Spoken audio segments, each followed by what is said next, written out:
Well, it is great to be in Atlanta. Hello, Georgia.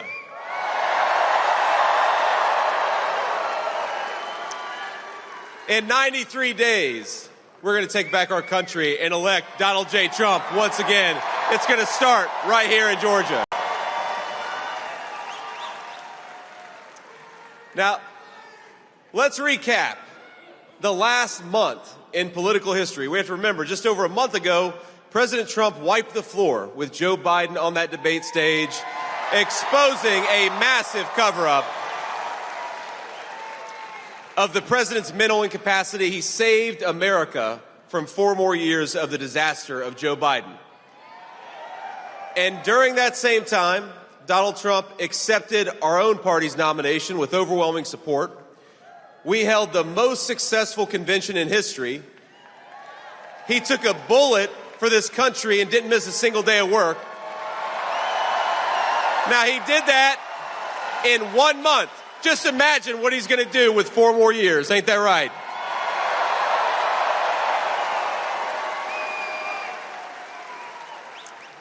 Now, after covering up Joe Biden's incompetence for the last 3.5 years, our friends in the media are at it again. This time, they're gaslighting us on Kamala Harris's radical record. They want to portray her as some kind of sensible moderate, despite all evidence to the contrary. Now, this is the same media that told us, remember, my friends, for 3.5 years that Joe Biden, who couldn't complete a sentence, was Albert Einstein. And now they want to tell us that Kamala Harris is Abraham Lincoln. But anybody who is too blind to see Biden's incompetence, or let's be honest, too dishonest to admit it, doesn't deserve to be commander-in-chief. Kamala Harris is not getting a promotion to the presidency of the United States.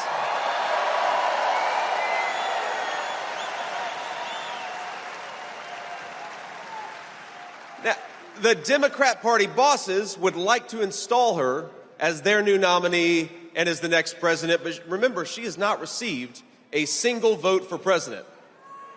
Let's actually give Democrat primary voters some credit, because in their primary in 2020, Kamala Harris was so unpopular, she didn't even make it to the first vote being cast. She wasn't in the top 3 in her home state of California. And the reason is Democrat voters know what every American agrees with: America is never going to elect a San Francisco liberal who's so far outside the mainstream. We're not going to elect Kamala Harris as president.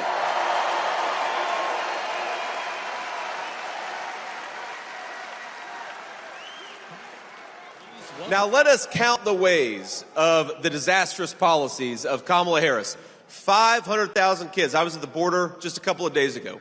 500,000 kids have been trafficked by the drug cartels because of her policies. She was the border czar.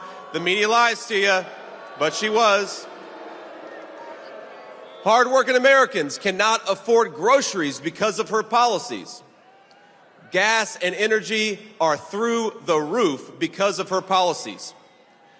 Housing prices are out of control because of her policies. You cannot let in 20 million illegal aliens to compete with Americans for scarce housing and then raise interest rates, which is exactly what Kamala Harris has done. And people right here in Georgia and all across the country have suffered because of it. Now, the media calls her a moderate, but there's nothing the fake news loves more than a fact check. So let's do a fact check. Kamala Harris was the most liberal United States senator during her entire time in public service. As America's border czar, Kamala Harris unleashed the worst border crisis in American history. 10 million illegal aliens have invaded this country.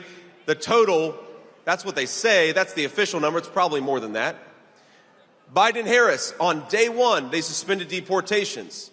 They stopped building the border wall. I saw it just a couple days ago. It's sitting there on the ground, ready to be finished, but Kamala Harris won't let them.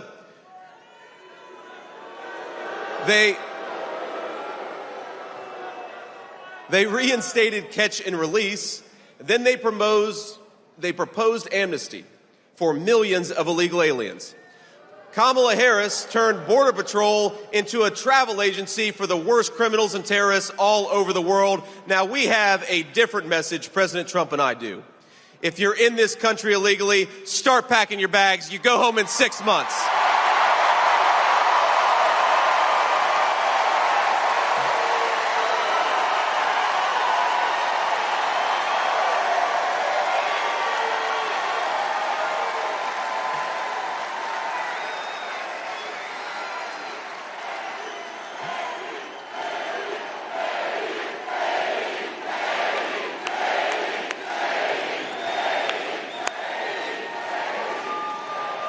But we're not done yet.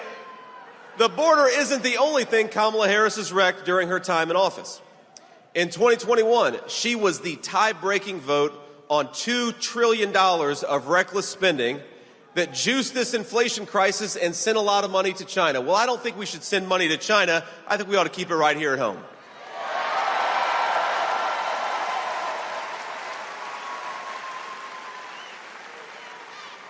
Remember the Inflation Reduction Act, which was really the Inflation is a Disaster Act. She cast the deciding vote, triggered the worst affordability crisis in generations. And at the same time, she said that high gas prices were, quote, the price to pay for democracy. A woman who's never earned a vote for President of the United States. That's the price for democracy. Well, it's not the price for democracy, my friends. It's the price we paid for her failed leadership. Now, Harris wants to ban fracking, ban offshore drilling, take away your gas cars. And by the way, I think in America, you ought to be able to drive whatever the hell you want to, because this is America, and we believe in freedom.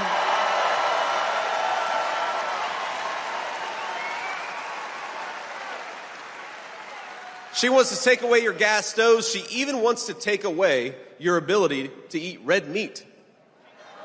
That's how out there she is. That's real. The fake news will fact check it. They'll fact check it true. She actually said that. In other words, she thinks that she's better than us. She thinks she's better than you. She thinks she's smarter than you. She thinks you need to be told how to live your life. But this November, let's tell the Washington elites, let's tell Kamala Harris, mind your own damn business. We're electing Donald J. Trump, President of the United States.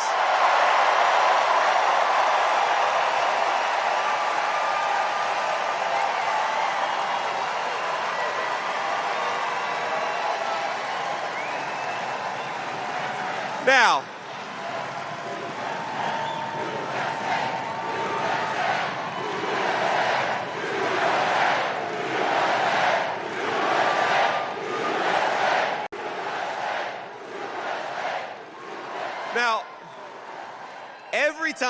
every time the Democrats attack us and attack our movement, they can't help but tell on themselves. They reveal how much they hate the American people.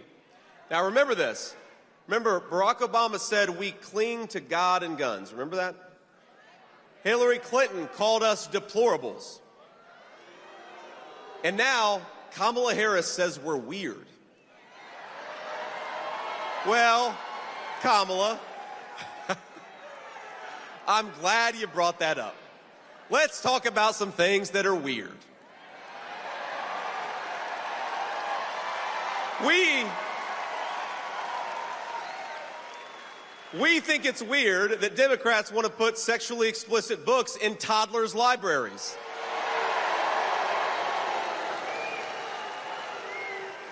We think it's weird that the far left wants to allow biological males to beat the living crap out of women in boxing.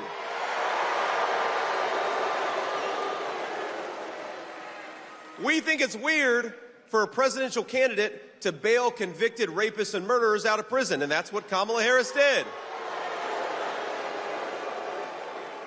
And I think it's especially weird when Kamala Harris comes to Atlanta. I believe came here to this arena. Kamala Harris comes to Atlanta and talks with a fake Southern accent, even though she grew up in Canada. You can't make it up. That's pretty weird.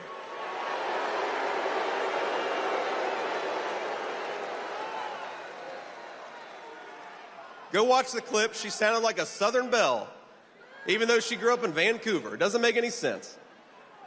But on November 5th, she can go back to using her San Francisco accent because we're going to send her packing and we're going to re-elect Donald J. Trump, President of the United States.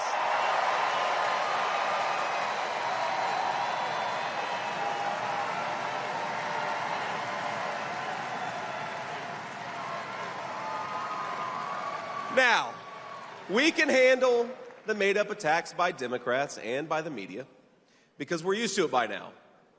But here's something I can't stomach about Kamala Harris. It's when she has the nerve to question our loyalty to this country. And she does. Well, here's what President Trump and I believe about loyalty. Loyalty to this country is closing our border, not opening it up. Loyalty is making life more affordable, not causing inflation because you can't stop sending money like a drunken sailor. Loyalty is safeguarding Medicare for American citizens, not bankrupting it by sending it to illegal aliens, which is what she wants to do. Loyalty is protecting Laken Riley, not allowing an illegal immigrant to take her life. Loyalty is serving in the United States Marine Corps, something I am proud to have done. Loyalty is taking a bullet for this country, something Donald J. Trump did. Kamala Harris, if you want to see the face of disloyalty, look in the damn mirror.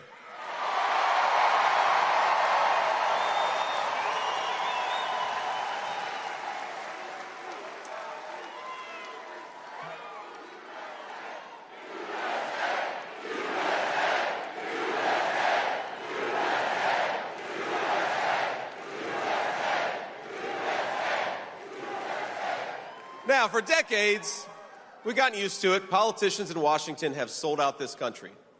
We got to remember when the multinational corporations and the lobbyists called their offices, a lot of them traded American jobs for campaign cash. Now, they'd never admit that, of course. They'd brag about trade deals and they'd promise cheap products. They called it globalization, and that's what it was, sending American jobs to some other part of the globe instead of keeping them right here at home.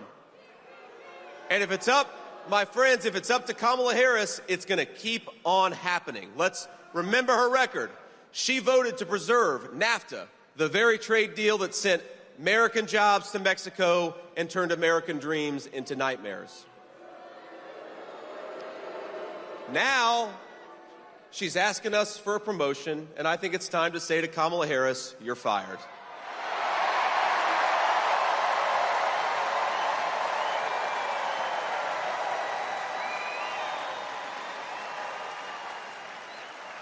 The American dream is dying under Kamala Harris.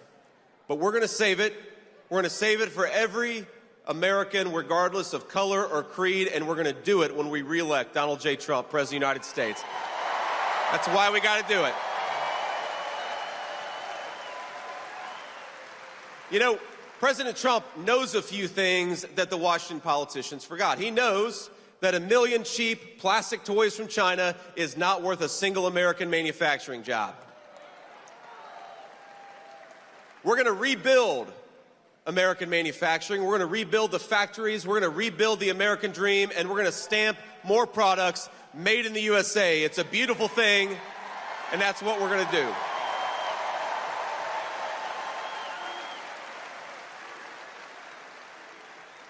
Now, I've seen the consequences of electing failed politicians like Kamala Harris. I've seen it in my own hometown because more often than not, it's the people the Bible calls the least of these that suffer the most when Kamala Harris doesn't do her job.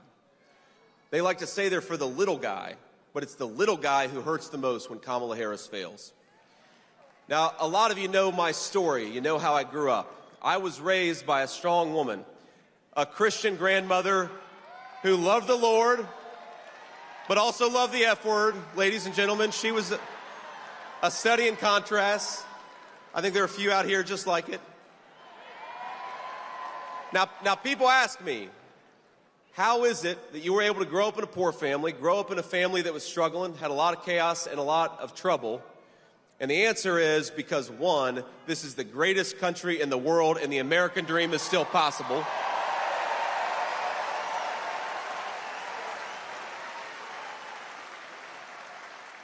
The second answer is because I had a mamaw who was tough as nails, and she kept me on the right path. Now, I could tell you a lot of stories.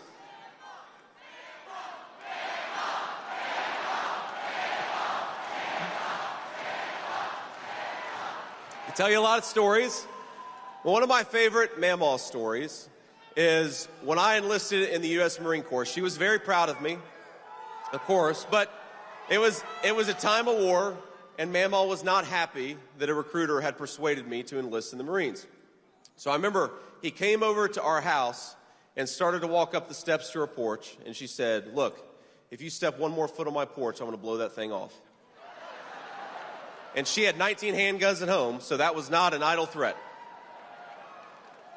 But that strength and that discipline allowed me to achieve my dreams, and things worked out for me because we love our country. It's a great country, and because there are women like mamaw all over this country making sure kids are able to achieve their dreams. Thank you. But let's be honest, there were some tough times too. And this goes to the point about Kamala Harris's failures. I remember, the reason mamaw raised me is because my mom struggled with addiction for a big chunk of my early life. And I'm proud to say that she has been clean and sober for almost 10 years now. I'm so proud of my mom.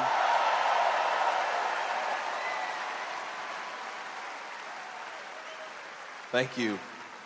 And for all those struggling with this terrible problem of addiction, no, there is hope and there is recovery. It's worth it. You got to keep fighting for it. But we support you and we support your dreams for second chances. But it wasn't always that good. Didn't always think that I would get a second chance with my mom. I remember being a kid, waiting at the bedside of my mom, angry that she had taken something she shouldn't have taken, and just praying to God, even though I was so mad, praying to God, please, Jesus, just let her wake up. Don't let this thing be the thing that took her life. And the unfortunate truth, my friends, is that the poison that Kamala Harris has let into this country means there are a lot of kids like me who are not going to have those prayers answered. We're going to remember who we're fighting for.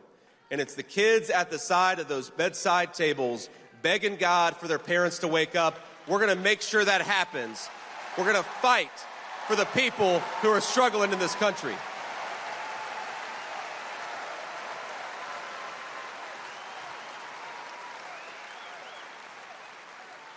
And the contrast between an America led by Kamala Harris and an America led by President Trump, it couldn't be more clear.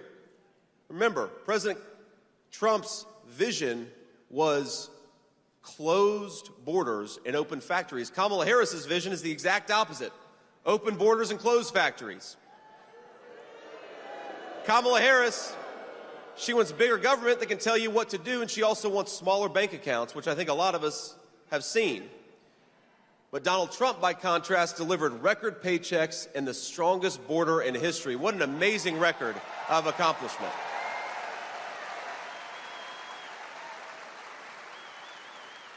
Kamala Harris wants to ban fracking and buy energy from every tin-pot dictator all over the world. Donald Trump wants to drill, baby, drill. Let's get it from our own workers and our own territory.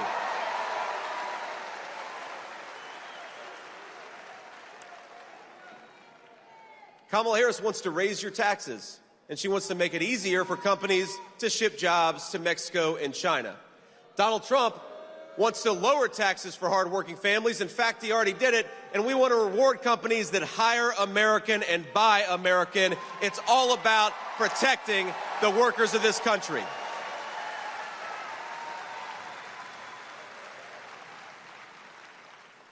Kamala Harris wants to defund the police and let violent criminals out of jail. Donald Trump wants to lock up the bad guys and back the blue, and he did it for 4 years. He's going to do it again.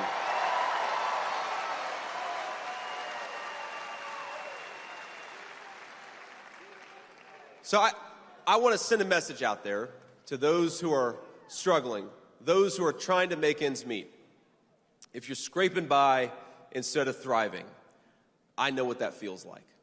I know what it's like to choose between paying off the credit card or buying groceries. I know what it's like to watch families fall apart under financial stress. I know what it's like to worry that a parent will never kick that habit, and I know what it's like to worry that that habit is going to eventually claim their lives. But I also know that our national motto is "In God We Trust." And God tells us not to despair, but to hope. Hope.